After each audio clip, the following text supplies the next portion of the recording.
નમસ્કાર મારા વાલા ખેડૂત મિત્રો, તો આજના અમારા નવા વિડીયોમાં તમારું સ્વાગત છે. ને આજે આપણે ફાઇનલ આવી ગયા છીએ રૂ ખાલી કરવા માટે ઢાળીએ. તો જુઓ, આ છે અમારા ટીના કાકા રૂ ખાલી કરી રહ્યા છે. જુઓ તો આ છે રૂનો ઢગો, અને આજે હું તમને બતાવવાનો છું અમારો કપાસ ને કપાસની અંદર કેવું રૂ આવ્યું છે.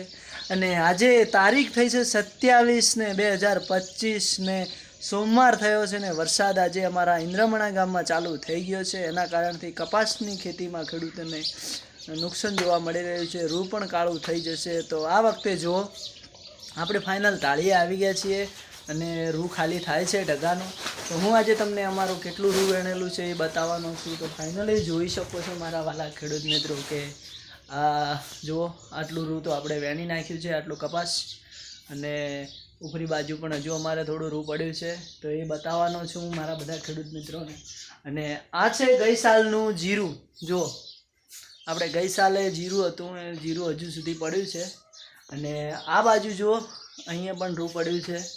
આ પણ રૂ ચલો આપણે પહેલાં વેણી નાખ્યું હતું. અને આ બાજુ અમારે એક મિત્ર છે, એમનું રૂ છે જુઓ. તો હવે ફાઇનલી આપણે કપાસમાં જવાનું છે. ત્યાં પણ આપણે વહેલો વરસાદ તો આવી ગયો તો પણ રૂ વેણવાનું ચાલુ છે. જો અમારા ટીના કાકા કેવા બેઠા એ રૂમાં જુઓ. તો શેક નહીં આમ ટીનો કાકો છે ને પાક્કું? તો કમેન્ટ કરવાનું ભૂલતા નહીં જો ટીનું ભાન ઓળખતા હોય તો. હવે ફાઇનલી આપણે પહોંચવાનું છે કપાસમાં. તો વાલા ખેડૂત મિત્રો, વિડીયોની અંદર બન્યા રહેજો.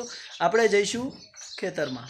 તો જો અમારા ટીના કાકા રૂની ઠેલી ખાલી કરે છે અને હવે આપણે જવાનું છે ખેતરમાં. તો વાલા ખેડૂત મિત્રો, ટીના કાકા તમારે કેટલા દાણા રૂ વેણે? કોને તમારે? અમારા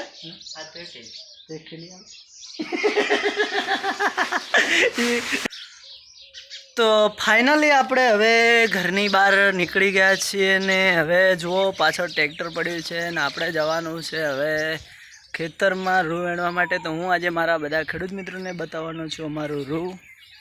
તો મારા વાલા ખેડૂત મિત્રો જુઓ, આ છે આપણો કપાસ ને આપણે આની અંદર રૂ વેણવાનું છે. તો ફાઇનલી આપણે હવે ખેતરની અંદર કેટલા જણા રૂ વેણે છે એ હું તમને બધાને બતાવીશ.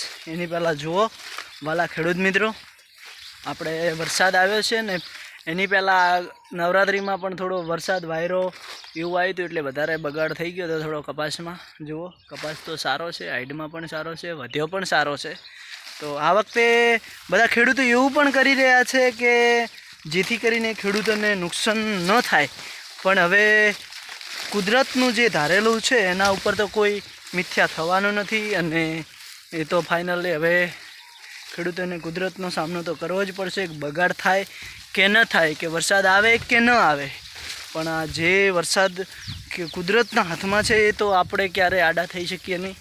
ભલે ગમે એટલી મહેનત કે મજૂરી કરી હશે કપાસમાં આપણે, પણ આ વખતે નુકસાન છે ખેડૂતોને. કારણ કે જુઓ અત્યારે વહેલી સવારે વરસાદ આવી ગયો છે. તો વરસાદ આવ્યા પછી રૂ તો કાળું પડવાનું જ છે. અને રૂ કાળું પડશે એટલે ખેડૂતોને નુકસાન જ છે. કારણ કે માર્કેટમાં જશે એટલે ભાવ ઓછો આવવાનો છે. અને ખેડૂત ગમે એટલી મજૂરી કરી કરીને તૂટી જાય, પણ એનું ના ચાલે. તો હવે ફાઇનલી આપણે પહોંચી ગયા છીએ આપણા બધા ઘરના રૂ વેણે છે ત્યાં. ને હું તમને બધાને બતાવી દઉં છું કે જુઓ આપણા બધા ઘરના રૂ વેણી રહ્યા છે. તો વિડીયોની અંદર બન્યા રહેજો. ફાઇનલી આપણે પહોંચી ગયા, આપણે રૂ વેણીએ છીએ ત્યાં. તો જુઓ આ બાજુ રૂ વેણવાનું ચાલુ છે. જુઓ આ બાજુ પણ રૂ વેણે છે. ને આ મકા જુઓ તમે, અમારા મમ્મી શિખર ચા હંતાઈ ગયા કપામ. જુઓ ઉપરીમાં કાંઠે ઊંડો સી એટલે આપણે 4-5 જણા રૂ વેણવા માટે આવી ગયા છીએ ફાઇનલી. તો વાલા ખેડૂત મિત્રો, વિડીયોની અંદર બન્યા રહેજો.